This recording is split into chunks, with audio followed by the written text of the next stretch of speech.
Hello दोस्तों, आज हम स्टार्ट करने जा रहे हैं बहुत ही इम्पोर्टेंट टॉपिक।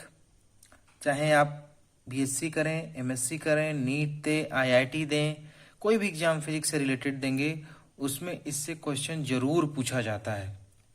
ऐसा फिजिक्स का रिलेटेड कोई एग्जाम नहीं जिसमें सेमी कंडक्टर से कोई क्वेश्चन ना पूछा जाता हो। तो आज हम स्टार्ट करने जा रहे हैं सेमी कंडक्टर। ठीक है, इसके पहले हमने कुछ वीडियोस डाले हैं इसके बेसिक्स पे। आज हम स्टार्ट कर रहे हैं semi conductor. Semi conductor basically होता क्या है? ठीक है, कहते हैं यहाँ पे हमने जो लिखा है कि a semiconductor is a substance which has resistivity in between conductor and insulator. एक ऐसा मटेरियल जिसकी रजिस्टिविटी कंडक्टर और इंसुलेटर के बीच में लाई करता हो, that types of material is known as semiconductor। अब कंडक्टर क्या है, इंसुलेटर क्या है, इसके पहले वाले वीडियो में हम डिस्कस कर चुके हैं। इसी डिफिनीशन को आप ऐसे भी बोल सकते हैं कि a semiconductor is a substance which conductivity is less than conductor and greater than insulator is known as semiconductor. ठीक है, इसी चीज को आप ऐसे बोल सकते हैं कि ऐसा मटेरियल जिसकी कंडक्टिविटी कंडक्टर और इंसुलेटर के बीच में लाई करे उसको बोलते हैं सेमीकंडक्टर। इसी को आप ऐसे बोल सकते हैं कि ऐसा मटेरियल जिसकी कंडक्टिविटी कंडक्टर से कम हो और इंसुलेटर से ज्यादा हो उसको बोलते हैं सेमीकंडक्टर। मतलब ऐसे सेमीकंडक्टर वह मटेरियल होता है जिसकी कंडक्टिविटी कंडक्टर और इंसुलेटर के बीच में लाई करती है, यानी इंसुलेटर से ज्यादा होता है, क्योंकि इंसुलेटर में कोई भी करंट फ्लो नहीं करती, करंट की वैल्यू 0 होती है, और कंडक्टर के केस में करंट की वैल्यू मैक्सिमम होती है। तो जो सेमी कंडक्टर होता है उसकी जो कंडक्टिविटी होती है वो कंडक्टर और इंसुलेटर के बीच में लाई करती है। अब एक और डिफिनीशन है जो आपको बहुत कम जगह पढ़ने को मिलेगा, कि कहते हैं कि all the fourth group element are also known as semiconductor. कि ऐसे सारे एटम्स, ऐसे सारे एलिमेंट जिनके लास्ट ऑर्बिट में, जिनके आउटर मोस्ट ऑर्बिट में नंबर ऑफ इलेक्ट्रॉन की संख्या 4 होती है, वो सब के सब क्या होते हैं? सेमीकंडक्टर होते हैं। ठीक है, ये याद रखिएगा, all the fourth group element are known as semiconductor. All the fourth group elements known as semiconductor। मतलब ऐसे सारे मटेरियल, ऐसे सारे एलिमेंट जिनके आउटर मोस्ट ऑर्बिट में 4 इलेक्ट्रॉन्स होते हैं, उन सभी को हम बोलते हैं सेमीकंडक्टर। जैसे जर्मेनियम, सिलिकॉन और कार्बन, ये इसके एग्जाम्पल होते हैं। फॉर एग्जाम्पल कार्बन का एटॉमिक नंबर क्या होता है? 6। ठीक है, तो इसका इलेक्ट्रॉनिक कॉन्फ़िगरेशन करेंगे तो 2 और 4। जर्मेनियम का होता है 32, इसका इलेक्ट्रॉनिक कॉन्फ़िगरेशन करिए 2, 8, 18, 4। मतलब ऐसे सारे एलिमेंट जिनके बाहरी ऑर्बिट में, जिनके आउटर मोस्ट ऑर्बिट में नंबर ऑफ इलेक्ट्रॉन की संख्या 4 होती है, वो सारे के सारे हमारे सेमीकंडक्टर होते हैं। आप एक बार करके देखिएगा। तो इस तरह से हम सेमीकंडक्टर को कई तरह से डिफाइन करते हैं, कंडक्टिविटी के केस में, रजिस्टिविटी के केस में, या फोर्थ ग्रुप एलिमेंट के केस में। ठीक है, अब कहा जाता है कि चूंकि सेमीकंडक्टर एक मटेरियल है तो हर मटेरियल की कुछ ना कुछ एक खास प्रॉपर्टीज होती है, उसी तरह जो सेमीकंडक्टर होता है उसकी भी प्रॉपर्टी होती है। तो कहते हैं कि सेमीकंडक्टर की पहली प्रॉपर्टी क्या है? तो सेमीकंडक्टर की पहली प्रॉपर्टी ये आप कह सकते हैं कि ऐसा मटेरियल जिसकी कंडक्टिविटी कंडक्टर से कम हो और इंसुलेटर से ज्यादा हो उसे हम सेमीकंडक्टर कहते हैं। यानी ऐसा मटेरियल जिसकी कंडक्टिविटी कंडक्टर से ज्यादा हो और इंसुलेटर से, जो सेमीकंडक्टर मटेरियल होता है उसकी कंडक्टिविटी कंडक्टर से कम और इंसुलेटर से ज्यादा होती है। एक प्रॉपर्टी तो ये हो गई। दूसरी प्रॉपर्टी क्या कहते हैं कि सेमीकंडक्टर है temperature negative coefficient of resistance. ये चीज याद रखिएगा, सेमीकंडक्टर है negative temperature coefficient of resistance. Negative temperature coefficient of resistance. इसका मतलब क्या है कि यदि कोई सेमीकंडक्टर मटेरियल है तो उसमें दो के बीच में रिलेशन की बात की जा रही है, एक आपका टेम्परेचर है और एक आपकी रेजिस्टेंस है आर। ठीक है, तो कहते हैं कि जो सेमीकंडक्टर मटेरियल होता है उसका टेम्परेचर और रेजिस्टेंस दोनों एक दूसरे के इनवर्सली प्रोपोर्शनल होता है। Negative temperature coefficient of resistance का मतलब कि टेम्परेचर और रेजिस्टेंस दोनों एक दूसरे के इनवर्सली प्रोपोर्शनल होते हैं। यदि किसी भी सेमीकंडक्टर मटेरियल का आप टेम्परेचर बढ़ाएंगे तो उसका रेजिस्टेंस इंक्रीज करेगा, यदि टेम्परेचर यदि उसका टेम्परेचर बढ़ाएंगे तो रेजिस्टेंस डिक्रीज करेगा, टेम्परेचर घटाएंगे रेजिस्टेंस इंक्रीज करेगा। यानी टेम्परेचर और रेजिस्टेंस दोनों एक दूसरे के इनवर्सली प्रोपोर्शनल होते हैं, इसी को बोलते हैं negative temperature coefficient of resistance. ठीक है, थर्ड प्रॉपर्टी क्या होती है? थर्ड प्रॉपर्टी ये होती है, यदि कोई भी हमारा सेमीकंडक्टर मटेरियल है, यदि उस मटेरियल को at absolute 0 degree centigrade, at absolute 0, यदि आप उसको एब्सोल्यूट 0 पे रखा जाए तो उस सेमीकंडक्टर मटेरियल के अंदर कोई भी करंट फ्लो नहीं होती है। यानी वह जो सेमीकंडक्टर मटेरियल है एट एब्सोल्यूट 0 डिग्री टेम्परेचर पे एक परफेक्ट इंसुलेटर बन जाता है। क्यों बनता है कि जब आप पढ़ते हैं बैलेंस बैंड और कंडक्शन बैंड, ये आपका बैलेंस बैंड है और ये आपका कंडक्शन बैंड है।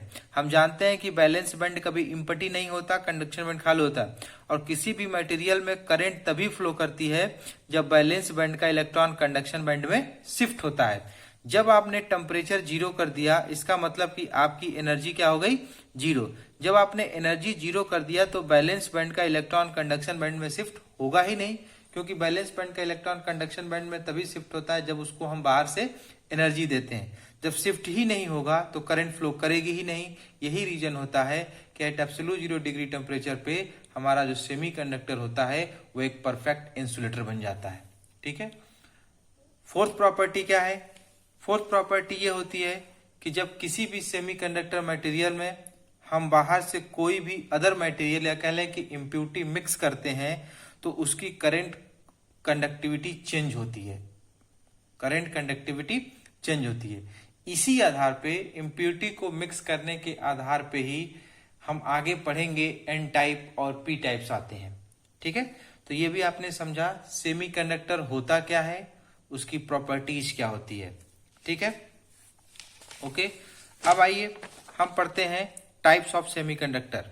ठीक है ना, टाइप्स ऑफ सेमीकंडक्टर। सेमीकंडक्टर होता क्या है? ठीक है, तो कहते हैं कि जो सेमीकंडक्टर होता है बेसिकली दो तरह का होता है। एक होता है इंट्रिंसिक सेमीकंडक्टर और एक होता है एक्सट्रिंसिक सेमीकंडक्टर। इंट्रिंसिक मतलब प्योर, एक्सट्रिंसिक मतलब इम्प्योर। यानी जो सेमीकंडक्टर होता है वो basically two types, pure, impure, intrinsic, extrinsic. यानी कहते हैं सेमीकंडक्टर की लैंग्वेज में तो इंट्रिंसिक सेमीकंडक्टर, एक्सट्रिंसिक सेमीकंडक्टर। और जनरल हम समझने के पर्पज से बात करें तो प्योर और इम्प्योर।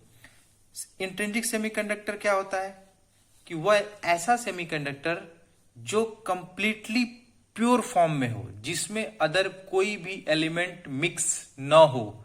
जैसे मान लीजिए आपका एक सेमीकंडक्टर मटेरियल है जर्मेनियम, तो वो जो सैंपल हो वो केवल और केवल जर्मेनियम का हो, इसके अलावा कोई ना हो, इसके अलावा उसमें कोई अदर एलिमेंट्स ना हो, तो उसको कहेंगे कि ये प्योर जर्मेनियम है। तो यदि इस तरह का हमें कोई सेमीकंडक्टर सैंपल मिलता है तो इस तरह के सेमीकंडक्टर सैंपल को हम बोलते हैं प्योर सेमीकंडक्टर, यानी इंट्रिंसिक सेमीकंडक्टर।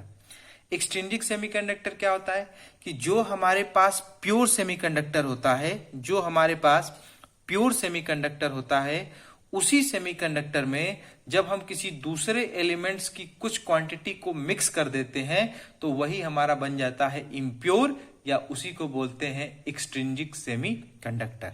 ठीक है, जब उसमें मिक्स कर देते हैं कोई अदर एलिमेंट तो वही हमारा इम्प्योर हो जाता है और उसी को बोलते हैं एक्सट्रिंसिक सेमीकंडक्टर। इसकी डिफिनेशंस भी हमने लिख दी है। A semiconductor is an extremely pure form is known as intrinsic semiconductor, or when some impurity adding in a pure semiconductor, then this types of semiconductor is called extrinsic semiconductor. The process of adding impurity to a semiconductor is known as doping.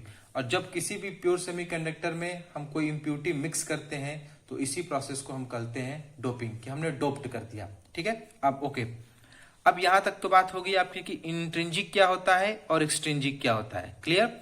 अब बात आती है कि जो extrinsic semiconductor होता है, जब इसमें हम इम्प्यूरिटी को मिक्स करते हैं तो इम्प्यूरिटी मिक्स करने के आधार पे, बेस्ड ऑन इम्प्यूरिटी मिक्स करने के आधार पे एक्सट्रिंजिक सेमीकंडक्टर को दो भाग में कैटेगराइज किया गया है।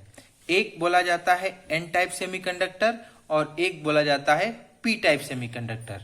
ठीक है, एक को बोला जाता है एन टाइप सेमीकंडक्टर और दूसरे को बोला जाता है पी टाइप सेमीकंडक्टर। इसी को ऐसे भी बोला जाता है एन टाइप एक्सट्रिंजिक सेमीकंडक्टर और पी टाइप एक्सट्रिंजिक सेमीकंडक्टर। ठीक है, अब इसके बाद हम समझते हैं कि एन टाइप एक्सट्रिंजिक सेमीकंडक्टर क्या होता है। आइए, एन टाइप एक्सट्रिंजिक सेमीकंडक्टर को समझने के लिए आपको सबसे पहले क्या पता होगा कि आपके पास एक प्योर मटेरियल होगा, प्योर सेमीकंडक्टर होगा। उस प्योर सेमीकंडक्टर में हम क्या करेंगे कि पेंटावैलेंट इम्प्यूरिटी लेंगे। पेंटावैलेंट इम्प्यूरिटी का मतलब ऐसा एटम, ऐसा एलिमेंट जिसके आउटर मोस्ट ऑर्बिट में नंबर ऑफ इलेक्ट्रॉन की संख्या 5 हो। ये याद रहे, पेंटावैलेंट का मतलब होता है आउटर मोस्ट ऑर्बिट में number of electron, number of orbit in outer most orbit is 5। और हम जानते हैं कि जो सेमीकंडक्टर होता है, सेमीकंडक्टर में कितने number of outer most orbit में इलेक्ट्रॉन होते हैं, 4। यानी जब किसी फोर्थ ग्रुप एलिमेंट में जब किसी पेंटावैलेंट इम्प्यूरिटी को मिक्स किया जाता है तो इससे जो सेमीकंडक्टर बनेगा उससे हम बोलते हैं एन टाइप सेमीकंडक्टर। क्यों एन टाइप कहते हैं, इसका नाम क्यों एन टाइप पड़ा, ये सब मैं बताऊंगा इसमें। ठीक है, तो चलिए, हमने डिफिनीशन के लिए लिख दिया कि when a small amount of pentavalent impurity is added to a pure semiconductor it is known as N type semiconductor, N type extrinsic semiconductor. ये तो जनरल डिफिनीशन है कहीं भी एग्जाम्स वगैरह में लिखने की। अब मैं आपको समझाता हूं कि इसका नाम एन टाइप क्यों पड़ा। ठीक है ना, आइए हम सबसे पहले एक लेते हैं semiconductor material. Semiconductor material pure form में क्या है, सेमीकंडक्टर जर्मेनियम। ठीक है ना, हम सबसे पहले क्या लेते हैं, जर्मेनियम। जर्मेनियम का एटॉमिक नंबर होता है 32। क्लियर है, 32 में इसका जब आप इलेक्ट्रॉनिक कॉन्फ़िगरेशन करेंगे तो ये आता है 4, यानी आउटर मोस्ट ऑर्बिट में नंबर ऑफ इलेक्ट्रॉन की संख्या होती है 4। ठीक है, अब हमें ऐसा एलिमेंट्स लेना है जिसके आउटर मोस्ट ऑर्बिट में नंबर ऑफ इलेक्ट्रॉन की संख्या 5 हो, यानी पेंटावैलेंट इम्प्यूरिटी हो। तो इसके लिए हमने एटॉमिक से नंबर से आर्सेनियम ले लिया। आर्सेनियम का जो एटॉमिक नंबर होता है वो होता है 33। कहा जाता है कि 2, 8, 18 ये सब स्टेबल होते हैं, जो आउटर मोस्ट ऑर्बिट होता है वो स्टेबल नहीं है। इसका जब आप इलेक्ट्रॉनिक कॉन्फ़िगरेशन करेंगे 2, 8, 18 और 5। ठीक है, यानी इसके आउटर मोस्ट ऑर्बिट में नंबर ऑफ इलेक्ट्रॉन की संख्या है 5। क्लियर है यहां तक, ठीक है। अब क्या करते हैं कि हम जर्मेनियम लिए, जर्मेनियम का सैंपल लेने के बाद उसमें हम क्या करते हैं कि आर्सेनियम जिसका जो पेंटावैलेंट इम्प्यूरिटी है उसको मिक्स करते हैं। जब मिक्स करते हैं तो होता क्या है, देखिए ये मैंने एक चेन बनाई है, ये सारे सेमीकंडक्टर मटेरियल हैं, germanium germanium germanium germanium germanium germanium germanium, सब सेमीकंडक्टर मटेरियल है। इस सेमीकंडक्टर मटेरियल के अंदर हमने एक पेंटावैलेंट इम्प्यूरिटी को क्या किया है, मिक्स कर दिया है, क्या है, आर्सेनिक। ठीक है, तो इसी तरह से बहुत सारी चेन्स बनती है, हम किसी एक चेन को लेकर के एक्सप्लेन कर रहे हैं। ये एक ही चेन नहीं बनेगी, इसी तरह यहाँ पे आर्सेनियम को मिक्स करेंगे, यहाँ जर्मेनियम होगा, फिर इसी तरह पूरी एक चेन बन जाती है। तो हम एक चेन को लेकर के एक्सप्लेन करते हैं इसको। ठीक है, आइए, तो हमने एक सेमीकंडक्टर मटेरियल लिया, सेमीकंडक्टर मटेरियल के अंदर हमने एक पेंटावैलेंट इम्प्यूरिटी को मिक्स कर दिया सैंपल को। पेंटावैलेंट इम्प्यूरिटी का मतलब हो गया इसके आउटर मोस्ट ऑर्बिट में नंबर ऑफ इलेक्ट्रॉन की संख्या 5, 1, 2, 3, 4, 5। ठीक है, अब इसके चारों तरफ जर्मेनियम है, यानी जर्मेनियम में इसको, जर्मेनियम हमारा होस्ट मटेरियल है, इसमें मिक्स किया गया है। तो अब देखिए क्या होगा, जर्मेनियम का ये जो इलेक्ट्रॉन होगा, जर्मेनियम का आउटर मोस्ट ऑर्बिट में 4 इलेक्ट्रॉन होते हैं, आर्सेनिक में 5, तो जर्मेनियम का 1a ये इलेक्ट्रॉन और ये इलेक्ट्रॉन इसके साथ एक सिंगल कोवैलेंट बॉन्ड में बच जाएंगे। ये इलेक्ट्रॉन के साथ सिंगल कोवैलेंट बॉन्ड में बधेगा। आर्सेनियम का ये इलेक्ट्रॉन इसके साथ सिंगल कोवैलेंट बॉन्ड में जाएगा। आर्सेनियम का ये इलेक्ट्रॉन इसके साथ सिंगल कोवैलेंट बना दें। यदि आप यहां भी आर्सेनियम लगा दें, ये पूरी चेन होती है, तो इसके साथ एक यहां जर्मेनियम होगा, ये इसके साथ, और इसी तरह से पूरी एक चेन बन जाती है। यानी जर्मेनियम के जो चारों आउटर मोस्ट ऑर्बिट इलेक्ट्रॉन होते हैं वो किसी ना किसी ऑर्बिट के किसी ना किसी इलेक्ट्रॉन के साथ सिंगल कोवैलेंट बॉन्ड में जुड़ जाते हैं। लेकिन आर्सेनियम में चूंकि 5 वैलेंसी इलेक्ट्रॉन होता है, तो 4 इलेक्ट्रॉन तो 4 जर्मेनियम के साथ सिंगल कोवैलेंट बॉन्ड में जुड़ जाते हैं, लेकिन एक इलेक्ट्रॉन उसका क्या हो जाता है, फ्री रह जाता है। एक इलेक्ट्रॉन उसका किसी के साथ सिंगल कोवैलेंट बॉन्ड नहीं बना पाता है। और यही जो इलेक्ट्रॉन होता है, चूंकि ये इलेक्ट्रॉन किसी के साथ कोवैलेंट बॉन्ड में नहीं आया, तो ये इलेक्ट्रॉन को हम कह सकते हैं कि ये इलेक्ट्रॉन बॉन्ड से क्या हो गया, फ्री हो गया। तो इसी को हम बोलते हैं फ्री इलेक्ट्रॉन। ठीक है, यानी एन टाइप सेमीकंडक्टर मटेरियल में जो करंट फ्लो करती है वो इसी फ्री इलेक्ट्रॉन के कारण फ्लो करती है, इसी फ्लो के कारण फ्लो होती है। अब चूंकि फ्री इलेक्ट्रॉन है और इलेक्ट्रॉन पे कौन सा चार्ज होता है, निगेटिव। इलेक्ट्रॉन पे कौन सा चार्ज होता है, निगेटिव। तो जब इस पे निगेटिव चार्ज होता है तो इसी निगेटिव को एन लेकर के इसको कहा जाने लगा एन टाइप सेमीकंडक्टर। ठीक है ना, उसी निगेटिव के एन को लेकर के इसका नाम रख दिया गया N type extrinsic semiconductor. N मतलब निगेटिव, यानी जिसका चार्ज कैरियर क्या है, इलेक्ट्रॉन है, जिसमें जो करंट फ्लो होगी वो क्या फ्लो होगी, इलेक्ट्रॉन के द्वारा फ्लो होगी, और इलेक्ट्रॉन पे निगेटिव चार्ज होता है, इसलिए इसको बोला जाता है एन टाइप सेमीकंडक्टर। ठीक है, तो कहते हैं कि इसमें जो मेजॉरिटी चार्ज कैरियर होता है वो होता है इलेक्ट्रॉन, और जो माइनॉरिटी चार्ज कैरियर होता है जिनकी संख्या बहुत ही कम होती है वो होते हैं होल्स। जो कि तो यदि कोई कहीं आपको सेमीकंडक्टर एन टाइप मटेरियल दिखाना होगा तो आप क्या करते हैं कि जो इलेक्ट्रॉन की संख्या होती है वो काफी ज्यादा होती है। यानी आप इस तरह से बनाते हैं, मान लीजिए आपके पास ये कि एन टाइप सेमीकंडक्टर मटेरियल है, ये एन टाइप है, तो एन टाइप के केस में आपका जो इलेक्ट्रॉन होगा उनकी संख्या क्या होती है, ज्यादा होती है, क्योंकि वो मेजॉरिटी चार्ज कैरियर है, उनकी संख्या ज्यादा होगी। और जो होल्स होते हैं उनकी संख्या क्या होती है, बहुत ही कम होती है। तो चूंकि इनकी संख्या बहुत ही कम होती है इसलिए इसको बोला जाता है माइनॉरिटी चार्ज कैरियर, और इलेक्ट्रॉन की संख्या बहुत ज्यादा होती है इसलिए इसको बोला जाता है मेजॉरिटी चार्ज कैरियर। और एन टाइप सेमीकंडक्टर मटेरियल में जो करंट फ्लो होती है वो हमेशा इलेक्ट्रॉन के द्वारा होती है, होल्स के द्वारा नहीं होती है। जब हम पीएन जंक्शन पढ़ाएंगे तो इसको थोड़ा और डिटेल में जाएंगे। अभी ये समझिए कि यहाँ पे जो इलेक्ट्रॉन्स होता है वो मेजॉरिटी चार्ज कैरियर होता है, और जो होल्स होते हैं वो माइनॉरिटी चार्ज कैरियर होते हैं। क्योंकि यदि माइनॉरिटी और मेजॉरिटी नहीं होंगे तो उनके बीच में एक अट्रैक्शन फोर्स नहीं होगा जिससे कि इलेक्ट्रॉन्स उस मटेरियल को छोड़ सकते हैं। तो इसीलिए कहा जाता है कि जो एन टाइप सेमीकंडक्टर मटेरियल होता है उसका जो मेजॉरिटी चार्ज कैरियर होता है वो होल होता है, इलेक्ट्रॉन होता है, और जो माइनॉरिटी चार्ज कैरियर होता है वो इलेक्ट्रॉन होता है। ये मैंने इस फिगर में दिखा दिया है कि जो प्लस चार्ज है वो माइनॉरिटी चार्ज है और जो निगेटिव चार्ज है वो मेजॉरिटी चार्ज कैरियर है। ठीक है, तो एन टाइप सेमीकंडक्टर मटेरियल में बस इतना ही रहने दीजिए। अगला जब हम वीडियो लेके आएंगे तो वो केवल हम बनाएंगे पी टाइप सेमीकंडक्टर का। ठीक है, तो एन टाइप में बस इतना ही। Thank you.